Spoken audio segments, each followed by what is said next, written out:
My name is Abigail, and at 29 years old, I never imagined my wedding day would include 2 empty seats in the front row. Everything else was perfect that spring afternoon. The flowers, the venue, my dress, and especially my wonderful fiancé Patrick. While he might run a waste management company rather than a Fortune 500, his heart was worth more than any corporate bonus. But my parents chose a Caribbean cruise over watching their only daughter get married. Before I tell you how my wedding turned into both the happiest and most painful day of my life, let me know where you're watching from and subscribe if you've ever felt betrayed by family. I grew up in a beautiful colonial home in Connecticut, with a manicured lawn and a life that looked perfect from the outside. My father, Richard, built his career as an investment banker, working his way up to managing director at a prestigious firm in Boston. His tailored suits and polished demeanor matched his expectations for our family. My mother, Eleanor, complemented him perfectly with her country club memberships and carefully cultivated social circle. Together, they created an image of success that I was expected to maintain. From my earliest memories, I understood that achievement wasn't just encouraged in our home, it was mandatory. When I brought home an A- on a math test in 4th grade, my father didn't congratulate me. Instead, he scheduled a tutor for twice-weekly sessions until my grade improved. My mother organized piano recitals and tennis lessons. Not because I showed particular interest in either, but because they were the appropriate activities for a young lady of our standing. Abigail, appearances matter more than most people realize, my mother would say while straightening my collar before social functions. People judge your worth in the first 10 seconds they see you. As an only child, I carried the full weight of their aspirations. The pressure intensified when I reached high school. While other parents talked about their children finding happiness, mine discussed suitable careers and connections. Law, medicine, or finance were the only acceptable paths, with a clear preference for whichever might lead to the most prestigious business card. Stanford has an excellent pre-law program, my father announced at dinner one night during my junior year, sliding a brochure across the table. It wasn't presented as an option, but as a decision already made. I did end up at an Ivy League school, though Harvard rather than Stanford. And there my world expanded in ways my parents hadn't anticipated. I met people from backgrounds entirely different from mine. My roommate Amanda came from a single-parent household in Detroit and was attending on a full scholarship. She introduced me to volunteer work at a local youth center, and something inside me clicked into place. For the first time, I was doing something that felt meaningful rather than merely impressive. The satisfaction of helping teenagers prepare for job interviews or navigate college applications gave me a sense of purpose I'd never experienced in the carefully plotted course of my life. When I called home to share my excitement about changing my major from pre-law to social work, the silence on the other end of the line was deafening. "This is just a phase," my mother finally said, her voice tight with disappointment. "You'll come to your senses before registration next semester." But it wasn't a phase. I graduated with honors and accepted a position at a nonprofit organization helping underprivileged youth access educational opportunities. My starting salary was less than a quarter of what I could have made at a law firm, a fact my father pointed out repeatedly during tense holiday dinners. "We didn't spend $200,000 on your education for you to throw it away like this," he said during one particularly difficult Thanksgiving. "Your cousin Jessica just made partner at her firm, and here you are, playing charity worker when you could be building something substantial." The rift between us grew wider with each passing year. They continued to introduce me to sons of their friends, men with the right pedigree and professional trajectory. I dated a few of them half-heartedly, knowing we fundamentally wanted different things from life. The closest I came to pleasing them was my brief engagement to Andrew, the son of my father's golf partner and CEO of a rapidly growing tech company. He looked perfect on paper with his MBA and corner office. My parents were ecstatic, already planning an elaborate wedding at the country club. But behind closed doors, Andrew expected me to quit my job after marriage. He criticized my clothing choices and monitored my spending. 3 months into our engagement, When he casually mentioned that my volunteer work was cute but unnecessary, I returned his ring and walked away. My parents were livid. "You'll never have an opportunity like this again," my mother wailed. "Do you have any idea what you've thrown away?" I did know. I'd thrown away a life of gilded misery. And I didn't regret it for a second. After Andrew, my parents' disappointment calcified into something harder, sharper. Our phone calls became briefer, their questions about my life more perfunctory. I was 30 years old, single, working in a job they considered beneath me, and living in an apartment rather than a house in the right neighborhood. In their eyes, I had failed at the life they had planned for me. What they couldn't see was that I had never been happier or more fulfilled. My work mattered. My friends were genuine. And despite their dire predictions, I wasn't lonely or regretful. I was finally becoming the person I wanted to be, not the person they had tried to mold me into.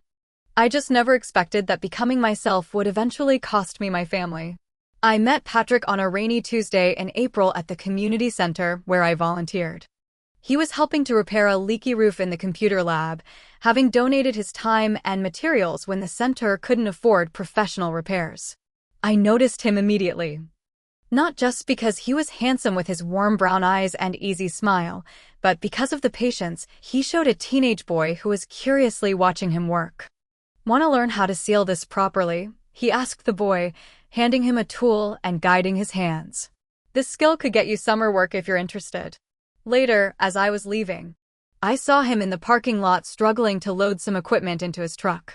The side panel read Miller Waste Management Solutions with a small but professional logo. "Need a hand?" I offered, setting down my bag. He looked up with surprise that quickly turned to appreciation. "I never turn down help from capable hands," he said with a smile that reached his eyes. We worked together for a few minutes, and when we finished, he extended his hand. "Patrick Miller. Thanks for the assist." "Abigail Reynolds," I replied, noticing the calluses on his palm and the strength in his grip. "Do you volunteer here often?" "Whenever they need something fixed," he answered. I grew up in a neighborhood not too different from this one. Places like this kept me out of trouble as a kid. We ended up talking in that parking lot for nearly an hour. Patrick told me how he'd started his waste management company with a single truck 5 years earlier, working 18-hour days until he could afford to hire help. He'd put himself through community college with night classes while working days as a garbage collector, eventually earning a business degree that helped him launch his company. There was no pretension about him, no carefully constructed image to maintain. When he talked about his work, his eyes lit up with genuine pride. Not because of status, but because he'd built something from nothing through hard work and determination. "Most people think garbage is just, well, garbage," he said with a laugh. "But I see it differently. Every day, I help clean up communities, recycle materials that would harm the environment, and provide jobs for guys who might not get opportunities elsewhere. It's not glamorous, but it matters." Our first date was at a small Italian restaurant where the owner greeted Patrick by name and insisted on bringing us his special homemade limoncello after dinner. Our second was a community cleanup day where we worked side by side picking up trash along the riverbank, laughing and talking for hours despite the messy work. With Patrick, everything felt easy and genuine. He listened when I talked about my work, asked thoughtful questions, and shared my excitement over small victories with my students. He never checked his watch during our conversations or steered topics toward himself. Instead, he remembered details about my stories and followed up later, showing he truly cared about what mattered to me. As weeks turned into months, I found myself falling deeply in love with this man who could fix anything, who treated everyone from restaurant servers to business associates with the same genuine respect, and who made me laugh until my sides hurt. Patrick's family welcomed me immediately. His mother June hugged me tight the first time we met, insisting I take leftovers home after Sunday dinner. His father Frank told stories about Patrick's childhood without any agenda beyond sharing happy memories. His younger sister Catherine teased him mercilessly, but with obvious affection. They were loud, affectionate, and completely authentic. In contrast, introducing Patrick to my parents was like navigating a minefield. I prepared him as best I could, explaining their biases and warning him about their likely reaction. He listened carefully, then kissed my forehead. "I can handle it," he assured me. "I've dealt with plenty of tough customers in business. Besides, they raised you, so they can't be all bad." I should have realized his optimism was misplaced. The dinner was excruciating from start to finish. My mother's smile never reached her eyes as she showed Patrick to his seat, noticeably flinching when he mentioned his company dealt with waste management. My father interrogated him about his education and business model with thinly veiled condescension. "Community college is certainly an option for some," my father said, swirling his expensive Bordeaux. "I suppose not everyone is suited for a more rigorous academic environment." Patrick handled it all with grace, answering questions politely and even complimenting my mother's cooking despite the fact that she'd clearly put less effort into the meal than she would have for a guest she wanted to impress. On the drive home, I apologized repeatedly, fighting back tears of humiliation and anger. "They had no right to treat you that way," I said, my hands clenched in my lap. Patrick reached over and gently uncurled my fingers, lacing them with his. "Their opinion of me doesn't change who I am or how I feel about you," he said simply. "And for what it's worth, I think they're scared." "Scared? Of what?" "Of losing control of the narrative they've created for your life. You're writing your own story now, and they don't know how to be part of it." The next day, my father called with words that would echo in my mind for months to come. "We raised you for better than this, Abigail. That man collects garbage for a living. Is that really the future you want?" "He owns a successful environmental services company," I corrected, my voice shaking with anger. "And yes, that is exactly the future I want. One with a man who respects me, supports my choices, and treats people with kindness regardless of their job title or bank balance." My father's dismissive scoff hurt more than any words could have. In that moment, I realized that no matter what Patrick accomplished, they would never see him as worthy. And by extension, they would never truly accept the life I had chosen for myself. Despite my parents' disapproval, Patrick and I continued building our relationship. We supported each other through work challenges, celebrated small victories, and created traditions of our own. Sunday morning pancakes. Friday night community movie screenings in the park. Volunteering together at the youth center where we'd met. With each passing month, I became more certain that I had found my person, the one who saw me clearly and loved me completely. The one who made me a better version of myself without trying to change who I was at my core. Patrick proposed on a warm Saturday in June, exactly 1 year after we met. We were volunteering at a community garden project, helping local families plant vegetables they could harvest later in the season. I was showing a little girl how to properly water her newly planted tomato seedlings when Patrick called my name. I turned to find him kneeling in the soil, dirt smudged on his cheek, holding a small velvet box in his calloused hands. Around us, families and volunteers fell silent, watching with anticipation. "Abigail," he said, his voice steady despite the vulnerability in his eyes, "you've taught me that the most beautiful things can grow in the most unexpected places. Like this garden in what was once an empty lot, or like the love that grew between us when we were just two people trying to make our corner of the world a little better. I want to spend my life building something beautiful with you. Will you marry me?" The ring was simple but perfect, a vintage emerald that had belonged to his grandmother. I said yes through happy tears, and everyone around us erupted in cheers and applause.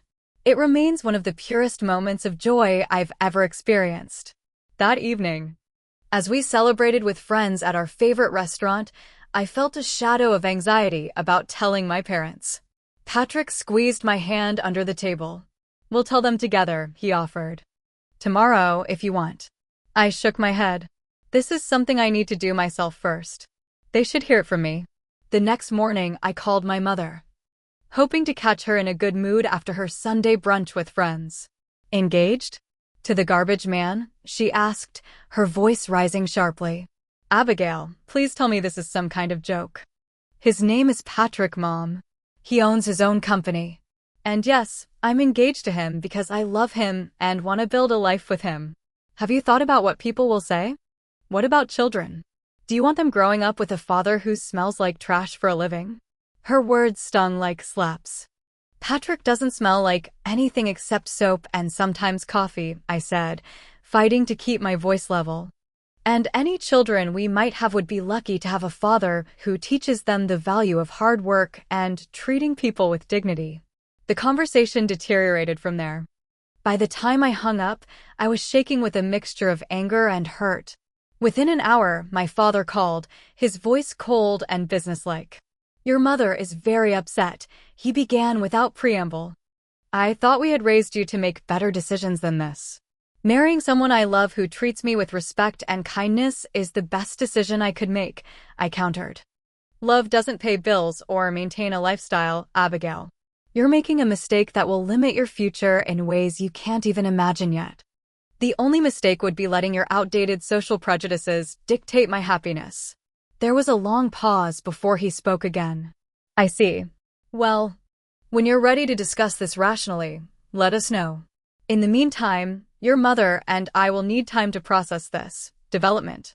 The following weeks brought no improvement. My mother's calls became more frequent but shorter, filled with passive-aggressive comments about the ring, so quaint to use such an old-fashioned stone, and wedding expectations. I suppose we'll have to tell people it's an intentionally small ceremony. 3 weeks after our engagement, my parents invited us to dinner. I hoped it signaled acceptance, or at least a willingness to make peace. Instead, my father waited until dessert to make his proposition. "We're prepared to contribute $50,000 toward your wedding," he announced, as if offering a business deal. "Under certain conditions, of course." "What conditions?" I asked warily. "The ceremony will be at St. Mark's, reception at the country club. Guest list of our choosing.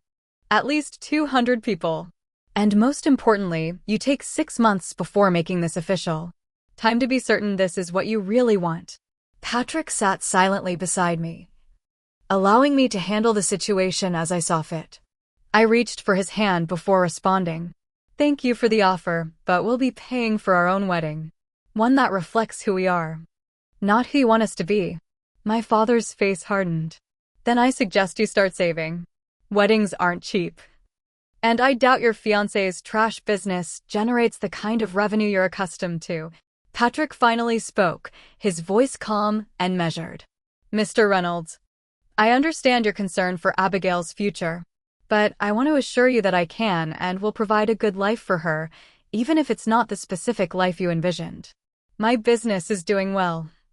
And more importantly, we make each other happy." "Happiness is a luxury that fades," my father replied dismissively.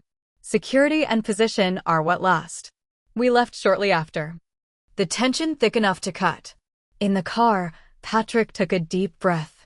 "I'm sorry it went that way. Are you okay?" I surprised myself by laughing, a release of tension more than humor. "Actually, yes.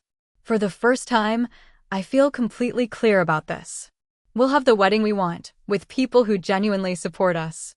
If my parents can't be among those people, that's their loss. And so we planned our wedding without my parents' input or financial support. We chose a beautiful community garden for the ceremony and a renovated historic building for the reception. We kept our guest list to 80 people who truly mattered in our lives. I found a lovely dress at a consignment shop and felt more beautiful in it than I would have in any designer gown my mother might have selected. Throughout the planning, my parents maintained a chilly distance. My mother declined to go dress shopping with me, claiming a scheduling conflict with her tennis league. My father refused to discuss walking me down the aisle, changing the subject whenever it arose. A month before the wedding, I sent them a formal invitation with a handwritten note. "Despite our differences, it would mean the world to me to have you there on the most important day of my life. I love you both and hope you can share in my happiness. Love, Abigail." 2 weeks passed with no response. Finally, I called, catching my mother as she was leaving for her book club. "Did you receive our invitation?" I asked, trying to keep the desperation from my voice. "Yes, we did. Your father and I have been meaning to talk to you about that." Her tone was brusque, distracted. We've booked a cruise for those dates. Paid in full, non-refundable. Caribbean islands. Very exclusive. We've been planning it for months. The lie was so transparent it took my breath away. They had booked the trip after receiving our invitation. A deliberate choice to avoid my wedding. Mom, please. This is my wedding day. Can't you reschedule? Abigail, you chose this path. You chose that man and his world over everything we tried to give you.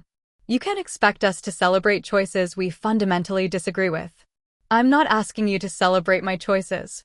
I'm asking you to love me enough to be present for one of the most significant moments of my life. Love isn't about enabling poor decisions. Sometimes it's about standing firm in your principles. Even when it's difficult. You'll understand someday, when you have children of your own. The conversation ended with her rushing off the phone, claiming her friends were waiting. I sat in stunned silence afterward, the final realization sinking in that my parents had chosen their pride and prejudice over their only daughter's happiness.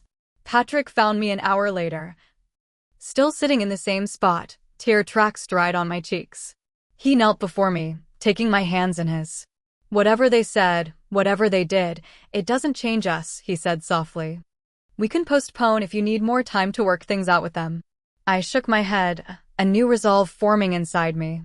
No, I'm not putting our life on hold for people who refuse to see your worth or respect my choices. We're getting married on May 15th as planned. With or without them. I meant every word. But as our wedding day approached, I couldn't quite extinguish the tiny flame of hope that they might change their minds and show up at the last minute. They didn't. The morning of my wedding dawned with perfect spring sunshine, as if nature itself was celebrating with us. I woke in Amanda's guest room, where I'd stayed the night before following tradition. She brought me coffee and hugged me tightly. Today's going to be beautiful, she promised, her eyes reflecting both excitement and concern. How are you feeling? Happy. I answered truthfully. Nervous. Sad about my parents. But mostly happy. As my bridesmaids arrived and the preparations began, I found myself repeatedly checking my phone, hoping for a message that wouldn't come. A text. A voicemail. Anything to indicate my parents had reconsidered. Around noon, my resolve wavered. I stepped away from the laughter and champagne toasts to call my mother one last time. You've reached Eleanor Reynolds. Please leave a message. Her voicemail. Of course. They were probably mid-flight to their convenient escape. Mom, I said after the beep, my voice cracking slightly. It's my wedding day. I'm getting married in 3 hours. I still wish you and Dad were here. It's not too late. I paused, swallowing hard. I love you both. Even if you don't approve of my choices. I ended the call and stood still for a moment. Composing myself. A knock at the door pulled me from my thoughts. Abigail. It was June, Patrick's mother, holding a small box. I hope I'm not intruding, but I wanted to give you something before the ceremony. She opened the box to reveal a delicate pearl bracelet. This was my grandmother's, then mine, and now I'd like you to have it. Something borrowed and something old, all in one. June, I can't possibly, I began, overwhelmed by her generosity. You absolutely can, she insisted, clasping it around my wrist. You're family now. Besides, Catherine will get my necklace someday, so it all evens out. She winked, then grew serious. I know today is complicated for you. Frank and I want you to know that we're here for both of you, 100%. I hugged her tightly, grateful beyond words for her kindness. It was the first moment I truly understood that family could be found rather than only born into. The ceremony was scheduled for 3 o'clock. At 2:30, I was fully dressed and ready, waiting in a small anteroom of the garden pavilion. The coordinator had arranged for my father to meet me there before walking me down the aisle. The room remained empty as the minutes ticked by. At 2:50, Amanda peeked in. Her expression told me everything I needed to know. They're not coming, are they? I asked quietly. She shook her head. I'm so sorry, Abby. I nodded, blinking back tears that threatened to ruin my carefully applied makeup. It's okay. I knew this might happen. What do you want to do? We can delay a few minutes if you need time. I took a deep breath, straightening my shoulders. No, I'm not keeping Patrick waiting because of them. But I don't think I can walk down that aisle alone, Amanda. Would you? Already planning on it, she smiled, offering her arm. Your something blue is about to become your arm candy. She made me laugh, as she'd always been able to do in our darkest college moments. As the music began and we prepared to enter, she squeezed my hand. Focus on Patrick, she whispered. The second you see him, nothing else will matter. She was right. As we rounded the rose-covered arbor and the garden came into view, my eyes found Patrick immediately. He stood tall and handsome in his charcoal suit, his eyes shining with unshed tears as he saw me. The love in his gaze was so palpable it felt like a physical embrace from across the garden. I barely registered the empty seats in the front row as Amanda walked me forward. All I could see was Patrick and the future we were building together. The ceremony itself was everything I'd hoped for. We'd written our own vows, and Patrick's voice wavered with emotion as he promised to stand by me through all of life's challenges. Abigail, you showed me what it means to recognize true worth beyond surface appearances, he said, holding my hands in his. I promise to value you, support you, and create a home with you where love and respect are the foundation. Where family means those who choose to be present, those who lift each other up rather than tear each other down. I knew he'd included those words specifically for me, acknowledging the pain of my parents' absence while promising something better for our future. I squeezed his hands in silent gratitude. The reception was filled with genuine joy and celebration. Patrick's family embraced me completely, his father Frank insisting on a special toast to the daughter we're gaining today. Friends from every part of our lives mingled and connected, creating exactly the warm, inclusive atmosphere we'd hoped for. As dinner wound down and the dancing was about to begin, our wedding coordinator approached with a tight smile. There are 2 guests who've just arrived, she said quietly. They say they're your former nanny and your high school English teacher? I turned in surprised to see Maria, who had cared for me from infancy until I was 12, and Mrs. Winters, who had encouraged my writing and critical thinking throughout high school. Both had traveled considerable distances to be here after hearing through mutual connections about my parents' planned absence. We couldn't let you go without some representation from your early years, Mrs. Winters said as I hugged her tightly. Some people in your life have always seen your true value, dear. The DJ announced the first dance, and Patrick and I swayed together to the song we'd chosen, Come Rain or Come Shine. As it ended, the traditional father-daughter dance was scheduled to begin. I tensed, preparing for an awkward moment of explanation or simply skipping this tradition altogether. But before the DJ could speak, Frank approached and offered his hand. I know I'm not your father, he said gently, but I'd be honored to stand in if you'll allow it. The kindness of his offer broke something open inside me. I nodded, unable to speak past the lump in my throat, and let him lead me onto the dance floor. As we danced to What a Wonderful World, he spoke quietly. I want you to know that, June, and I couldn't be prouder to welcome you to our family. Patrick has chosen well, and so have you. By the time the dance ended, my tears had finally spilled over. But they were a complicated mixture of gratitude and grief. Patrick appeared at my side immediately, tucking me against him as we thanked his father. Throughout the evening, I experienced these swings of emotion. Joy at marrying the man I loved. Delight in the community surrounding us. Pride in the beautiful celebration we'd created on our own terms. And underneath it all, the persistent ache of my parents' deliberate absence, the 2 empty chairs that should have held the people who raised me. As we cut the cake, toasted with champagne, and danced with our friends, I pushed the sadness aside and focused on the happiness of the moment. This was my wedding day, and despite everything, it was beautiful. But that night, as Patrick and I returned to our apartment, I finally allowed myself to fully feel the hurt. Sitting on our bed in my slip, I pulled out my phone one last time. No missed calls. No messages. They really couldn't do it, I said softly. They couldn't put aside their prejudice for one day. Patrick sat beside me, his jacket discarded but bow tie still hanging loose around his neck. I'm so sorry, Abby. You deserved better today. No, I said, surprising myself with the certainty I felt. I got exactly what I deserved today. Love. Respect. Joy. The fact that it didn't come from the people I expected doesn't make it any less real or valuable. He kissed me then, gently, reverently, and as we fell asleep in each other's arms, I made a silent promise to myself. I would build a life and eventually a family based on acceptance rather than conditions, on love rather than status, on presence rather than absence. I just didn't realize how soon that resolve would be tested.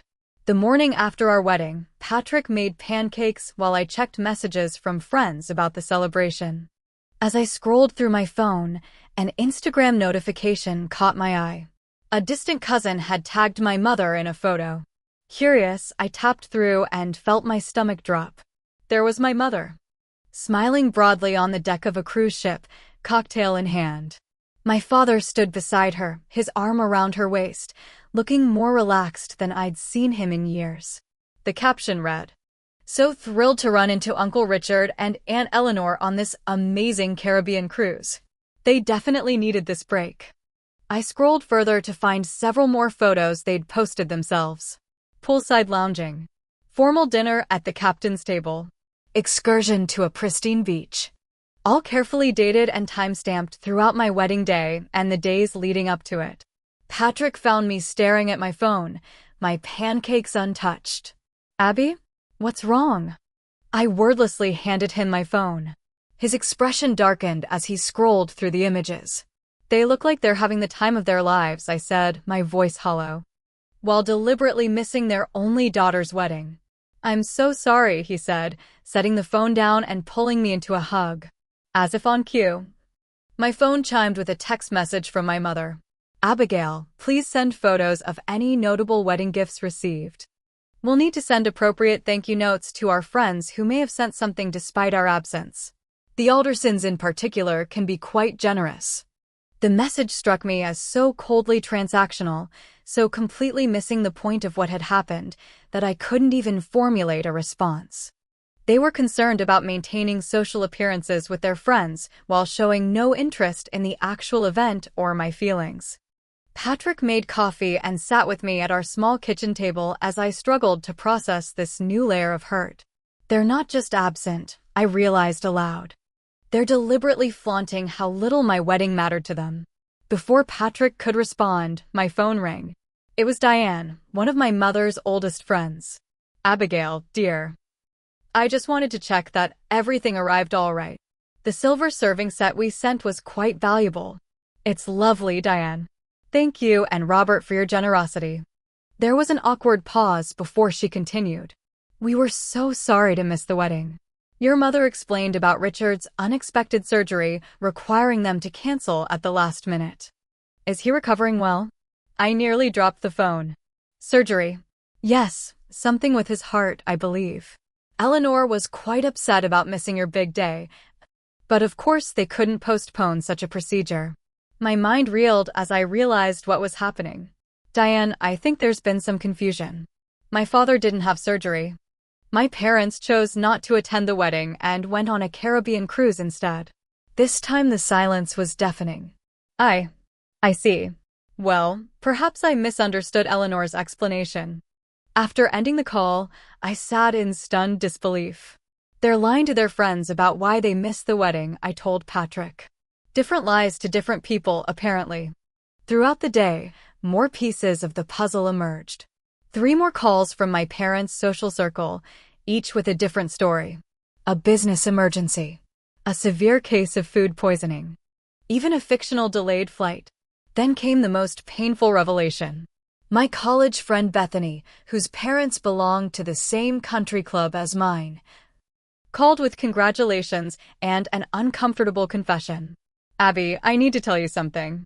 My mom overheard your parents at the club last weekend. They were telling the Wilsons they weren't attending your wedding because Patrick is, and I quote, beneath the family. They said something about not endorsing a marriage that would drag you down to his level. I'm so sorry, but I thought you should know." By evening, I was beyond hurt, moving into genuine anger. These weren't just passive actions, but active choices to undermine my marriage and disrespect Patrick while maintaining their social standing. They wanted the sympathy of having a difficult daughter while avoiding the judgment that might come from admitting their true elitist motivations. The final straw came the next morning. An email from my father, clinical and detached. Abigail, your mother and I will be away for 2 weeks on our cruise. When we return, we should discuss this unfortunate situation and determine appropriate next steps for family gatherings moving forward. I trust you'll have gained some perspective by then. Perspective. As if time would somehow make me see that they had been right to reject my husband and humiliate me on what should have been one of the happiest days of my life. I showed Patrick the email, my hands shaking with barely controlled emotion. I can't do this anymore, I said, my voice steadier than I expected. I can't keep hoping they'll change or accepting this treatment. Not just of me, but of you. You're my husband, my family by choice. I won't let them continue to disrespect you or us. Patrick took my hands in his. Whatever you decide, I'm with you. If you want to cut contact, I support that.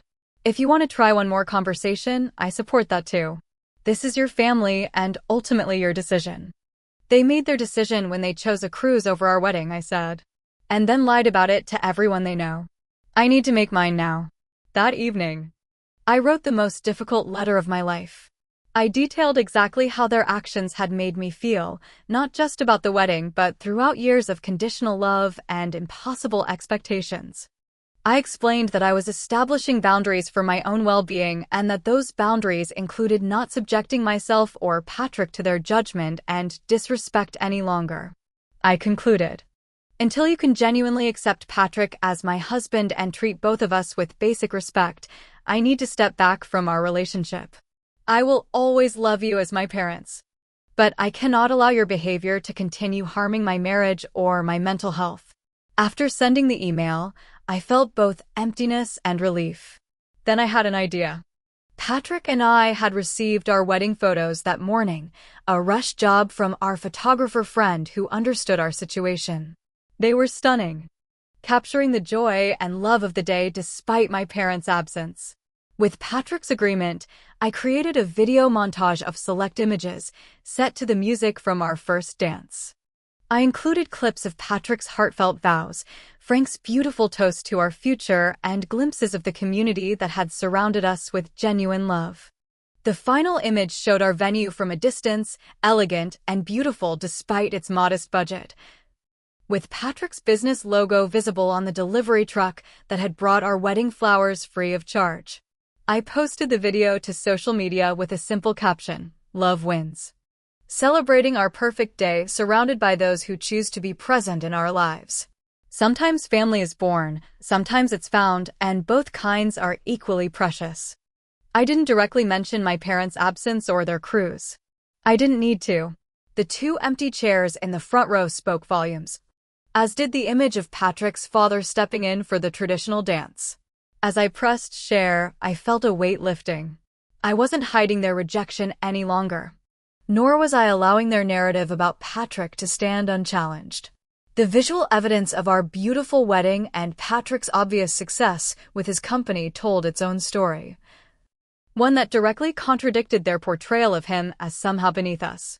Within hours, the video had been shared hundreds of times by friends, extended family, and community members who recognized the significance of what wasn't being said. Comments poured in celebrating our love story and the beauty of chosen family. I hadn't intended it as a public statement, but in retrospect, it became exactly that. A declaration of independence from the narrative my parents had tried to control for so long. And a declaration that would bring consequences I hadn't fully anticipated. The video spread quickly through our extended social networks, reaching people I hadn't spoken to in years. Former classmates, distant relatives, colleagues from previous jobs, all commenting with congratulations and subtle acknowledgments of the underlying situation. So beautiful to see a wedding focused on love rather than appearances. Frank stepping in for that dance brought tears to my eyes. Abigail, you've always known what truly matters. Congratulations to you both.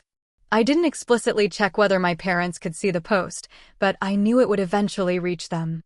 What I didn't expect was how quickly it would happen or the intensity of their response. The morning after posting the video, my phone rang with my father's number. I let it go to voicemail. Not yet ready for that conversation. His message was terse and controlled, but I could hear the underlying fury. Abigail, call us immediately. This public display is completely inappropriate and needs to be addressed. I texted back rather than calling. I'm not available to talk today. Enjoying time with my husband. 10 minutes later. My mother called. Again, I let it go to voicemail. Her message was less controlled, her voice tight with anger. How dare you embarrass us this way? People are asking questions. The Thompsons saw your video and now know we weren't at the wedding. Take it down immediately. I didn't respond at all to this one. Patrick and I had planned a short weekend trip to the coast as our mini honeymoon, since we were saving for a longer trip later in the year. We packed the car and left the city behind, spending 2 blissful days walking on beaches and eating at small seafood restaurants where nobody knew us or cared about family drama. When we returned Sunday evening, relaxed and happy. There were 6 more missed calls from my parents and an email stating they had cut their cruise short and expected to see me the following day. They're coming home early? Patrick asked. Concerned. That doesn't sound good. No, I agreed. But I'm not meeting them on their terms. Not anymore. I sent a brief email. I'm not available to meet tomorrow. When I'm ready to talk, I'll contact you. Monday morning brought an unexpected development. At 9:30, as Patrick and I were having coffee before leaving for work, the doorbell rang. We exchanged glances, both knowing exactly who it would be. Patrick squeezed my hand. Do you want me to stay, or would you rather handle this alone? Stay, I said firmly. We're a team now. They need to understand that. I opened the door to find my parents standing on our porch, looking simultaneously angry and uncomfortable. My mother wore her pearl necklace and tailored blazer, dressed as if for a business meeting rather than a family reconciliation. My father stood slightly behind her, his posture rigid. Abigail, my mother began without greeting. We need to talk. May we come in? I stepped aside silently, allowing them to enter our home for the first time. I watched their eyes catalog everything, the modest but comfortable furniture, the photographs on the walls, the small but stylish kitchen visible through the archway.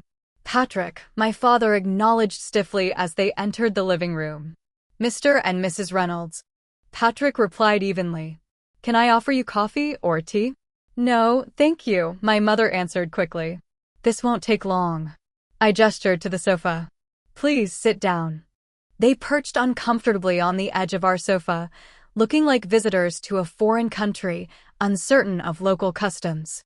I sat in the armchair opposite them, with Patrick standing supportively behind me, his hand on my shoulder. Your video has caused quite a stir, my father began, his tone businesslike. Several people have contacted us asking why we weren't at the wedding. And what did you tell them? I asked calmly. That you had surgery? Food poisoning? An emergency business trip? You seem to have quite a collection of excuses ready. My mother's face tightened. That's hardly fair, Abigail. We had our reasons for not attending. Yes, you did. You couldn't bear to see me marry someone you consider beneath me. Someone who collects garbage for a living, I believe were your words.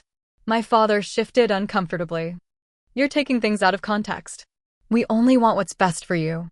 No, I corrected him. You want what looks best to your friends. What maintains your social position. What fits your narrative about success. Not what actually makes me happy. We simply think, my mother interjected, that you're limiting your potential with this choice. Patrick remained silent, but squeezed my shoulder gently. I covered his hand with mine. My potential for what exactly? Marrying someone wealthy but controlling like Andrew? Having a prestigious address but an empty marriage? That's not potential, Mother. That's a prison.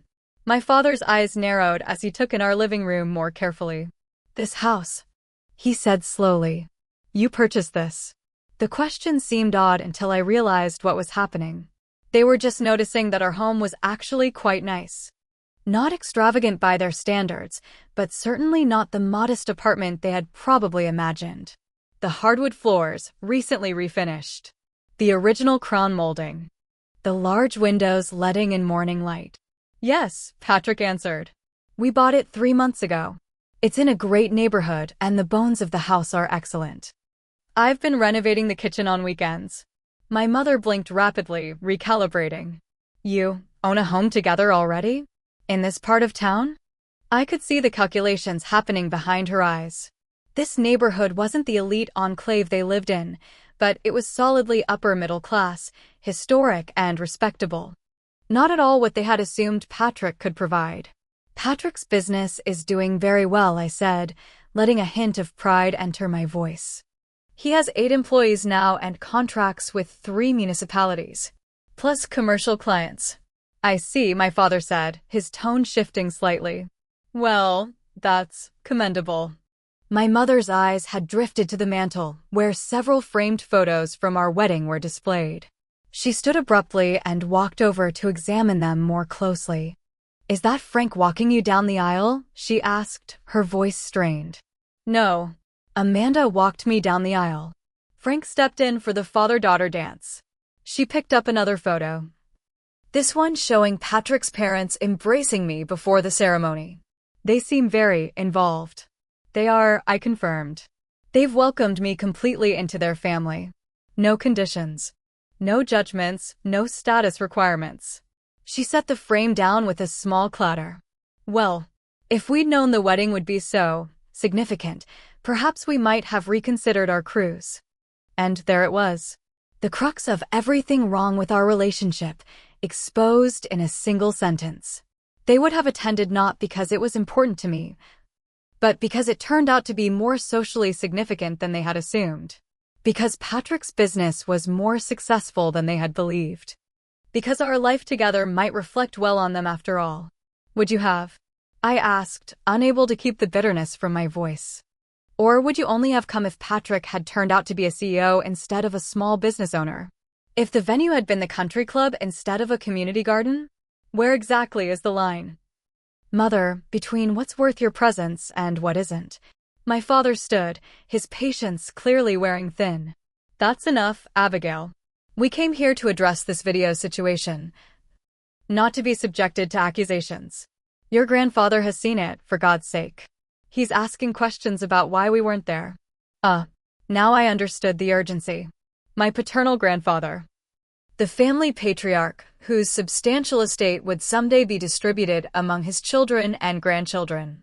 The man who had always emphasized family unity above all else. So this isn't about reconciliation, I said slowly. This is about Grandpa Arthur and the will. My father's face flushed. Don't be ridiculous. We're concerned about family harmony. About moving forward in a productive way. By productive, do you mean pretending you didn't deliberately skip my wedding and then lie about it? Pretending you haven't spent the last year insulting my husband and his profession? Pretending you actually support our marriage now that you see we're not living in poverty? We've always supported you, my mother insisted, though her eyes wouldn't meet mine. We simply had concerns. Any parent would. Concerns that were more important than being present for your only daughter's wedding day, I noted. Concerns that justified lying to your friends rather than admitting your real reasons. People wouldn't understand, she said defensively. They don't know the full situation. And what situation is that, exactly? That my husband works incredibly hard building a successful business that happens to involve waste management? That he treats people with respect regardless of their job title or bank balance? That he supports my career and values instead of trying to change me? Patrick, who had remained admirably silent throughout the confrontation, finally spoke. His voice was calm but firm. Mr. and Mrs. Reynolds, I understand your concerns about Abigail's future. I know you want security and happiness for her. But I promise you, those are my priorities too. I may not come from your world. But I love your daughter completely, and I will spend my life making sure she never regrets choosing me. My father regarded him with a complex expression. Something between grudging respect and lingering doubt. Intentions are all well and good, but marriage is a practical matter as much as an emotional one. I agree, Patrick nodded. Which is why we bought this house in a good school district, why I've been growing my business steadily rather than taking risky expansions, and why we're building our life on shared values rather than appearances. A subtle shift occurred in the room, a slight relaxation in my father's posture, a thoughtful pause from my mother. For the first time, they seemed to be truly seeing Patrick rather than the caricature they had created. The moment passed quickly, however, as my mother returned to her original mission. About the video, Abigail. We need you to take it down. It's creating uncomfortable questions. I shook my head. No. I won't erase the truth to make you comfortable. I didn't mention your absence directly or why you missed the wedding. The video simply shows our day as it was, beautiful, meaningful, and surrounded by people who chose to be present. You're being deliberately difficult, my father accused. If you care about this family at all, you'll remove it. This family? I repeated, incredulous. The family that abandoned me on my wedding day? The family that lied rather than admit their elitist reasons? That family. I stood up, suddenly tired of the circular conversation. I think it's time for you to leave. I've said everything I need to say in my email. Until you can genuinely accept Patrick and treat us both with respect, I need space from this relationship. You can't just cut us off, my mother protested, alarm replacing anger in her voice. We're your parents. Yes, you are. And I'll always love you. But I won't allow you to continue treating me or my husband this way. The choice is yours. Accept our marriage genuinely, or accept that our relationship will be limited going forward. My father's face hardened into the expression I recognized from childhood disappointments. I see you've made your decision. Come, Eleanor. We're not accomplishing anything here. He moved toward the door, my mother following reluctantly behind him. At the threshold, she turned back, her composure cracking slightly. Your grandfather's birthday dinner is next month. He'll expect you there. Both of you. It wasn't quite an olive branch, but it was the closest thing to acknowledgement they had offered. I nodded once, making no promises. As the door closed behind them, I felt a complex mixture of emotions wash over me. Grief for the relationship I had always wanted but never truly had. Relief at finally standing my ground. Fear about the consequences. And underneath it all, a profound sense of having crossed an invisible threshold into adulthood on my own terms. Patrick wrapped his arms around me from behind, pulling me against his chest. You were amazing, he murmured against my hair. I'm so proud of you. I turned in his embrace, burying my face against his shoulder. Do you think they'll ever really accept us? He considered the question carefully before answering. I don't know. But what matters more is that you've accepted yourself and your choices. Everything else is secondary. As we stood there in our living room, the morning sun streaming through the windows, I realized he was right. For the first time in my life, I had chosen my own path without seeking my parents' approval. The road ahead might be difficult, but it would be authentically mine. And that was worth any price I might have to pay. The weeks following my parents' unexpected visit were surprisingly peaceful. They made no further attempts to contact me, perhaps processing their own reactions to our confrontation, perhaps simply retreating to regroup. Either way, the space allowed me to begin healing from the wedding day hurt and the years of conditional approval that had preceded it. At Patrick's suggestion, I started seeing a therapist, something I had considered for years but never pursued. Dr. Mitchell was calm and insightful, helping me understand the patterns that had defined my relationship with my parents. What you're describing is conditional love, she explained during one session. Your parents offered approval and affection only when you met certain expectations. That creates a very specific type of wound, one that often leads us to seek validation in unhealthy ways. But I didn't, I pointed out. I chose Patrick despite knowing they wouldn't approve. She smiled gently. Exactly. And that's why this rupture is happening now. You've stepped outside the pattern they established. That's tremendously healthy, but it also explains why the conflict has intensified. With her guidance, I began to separate my parents' opinions from my sense of self-worth. I recognized how their voices had become internalized over the years, creating doubts about my choices even when I knew they were right for me. Patrick supported this journey with unfailing patience. On difficult days when memories or doubts surfaced, he listened without judgment.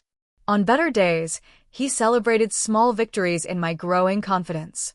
"You didn't apologize once during that presentation," he noted after I invited him to attend a fundraiser for my nonprofit. Not even when that board member asked the challenging question. I hadn't realized it myself, but he was right. The habitual "I'm sorry" that had prefaced so many of my statements throughout life had begun to fade as my confidence in my own judgment grew stronger. Unexpectedly, my parents' absence created space for other relationships to deepen. My mother's sister Catherine, who had attended our wedding despite the family tension, began calling more regularly. She had always been the family rebel, choosing to teach elementary school rather than pursue the more prestigious career her parents had planned. "Your mother and I were raised the same way. You know," she told me during one long conversation. "Appearances above all else." I broke free earlier, but it cost me too. "There were years when your grandparents barely acknowledged me. How did you handle it?" I asked, hungry for guidance from someone who understood. "By building a life that made me happy regardless of their approval," she answered simply. "Eventually they came around, at least partially. But by then I no longer needed their validation to know my choices were right." Patrick's family continued to embrace me completely. Sunday dinners at their home became a weekly tradition, filled with laughter, good food, and genuine interest in each other's lives. June taught me her secret sauce recipe, insisting it would be my contribution to holiday meals for the next 50 years. Frank took pride in showing me his vegetable garden, offering cuttings for the one Patrick and I had started in our backyard. We created new traditions of our own. Instead of the formal Thanksgiving dinner my parents had always hosted, we volunteered at a community meal before joining Patrick's family for a relaxed evening.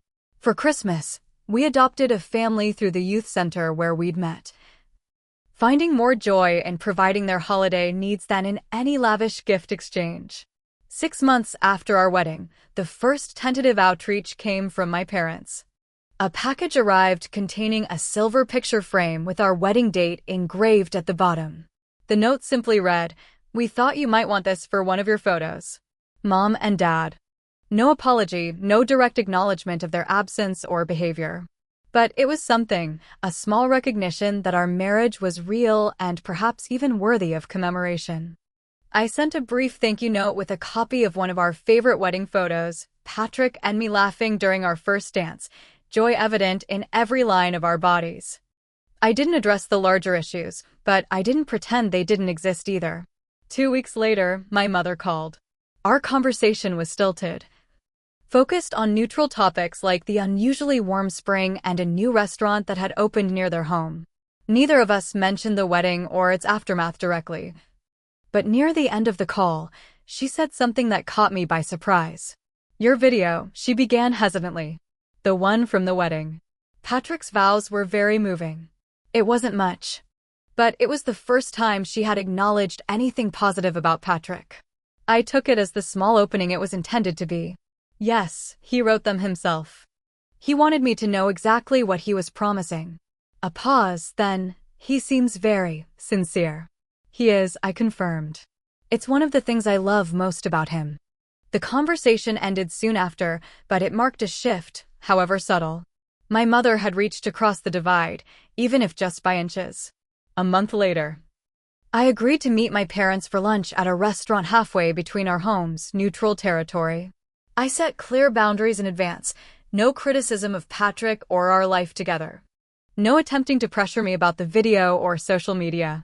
To my surprise, they agreed without argument. Patrick offered to join me, but I decided to go alone for this first meeting. "I need to establish these boundaries for myself," I explained. "But knowing you're supporting me from home helps more than I can say."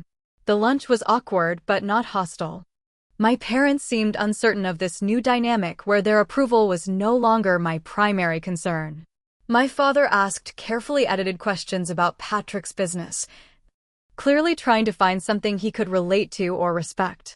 My mother commented that I looked well, marriage seems to agree with you. A small acknowledgement that perhaps my choice hadn't been the disaster they had predicted. As we were finishing dessert, my father cleared his throat. Your grandfather has been asking about you. He'd very much like to see you at his birthday celebration next month. And Patrick? I asked directly. Is he welcome as well? My father hesitated only briefly. Of course. He's your husband. And how will you introduce him? As the garbage collector you couldn't bear to see me marry? Or as my husband who runs his own successful environmental services company? My bluntness clearly startled them. In the past, I would have smoothed over such moments, accepting whatever crumbs of approval they offered. The new boundary-setting Abigail was still an adjustment for all of us. Abigail, my mother began, but my father interrupted her. As your husband, he said firmly. Whatever our initial reservations, you've made your choice. We need to respect that. It wasn't an apology or a full acceptance, but it was a step. A recognition that the old patterns could not continue if they wanted a relationship with me. Then we'll be there, I said simply. Over the following months, these tentative steps continued. There were setbacks, my mother's reflexive grimace when Patrick mentioned his recent contract with the city's largest hospital. My father's subtle suggestions about advancement opportunities that might take Patrick out of direct waste management. But there were also genuine efforts. My father asking Patrick's advice about a landscaping issue, my mother remembering his birthday with a tasteful sweater in exactly his size and preferred color. The road to reconciliation was neither straight nor easy. Sometimes I questioned whether maintaining the relationship was worth the effort, whether the years of conditional love had created wounds too deep to fully heal. But in the end, I decided that setting and enforcing boundaries didn't have to mean complete estrangement. At least not while they were making genuine efforts to change. On our first anniversary, Patrick and I returned to the community garden where he had proposed. As we walked among the flourishing plants, many grown by families we had helped during that initial volunteer day, he squeezed my hand. Any regrets? He asked, only half joking. About choosing the garbage man over your parents' approval. I stopped walking and turned to face him fully, taking in the face that had become my home.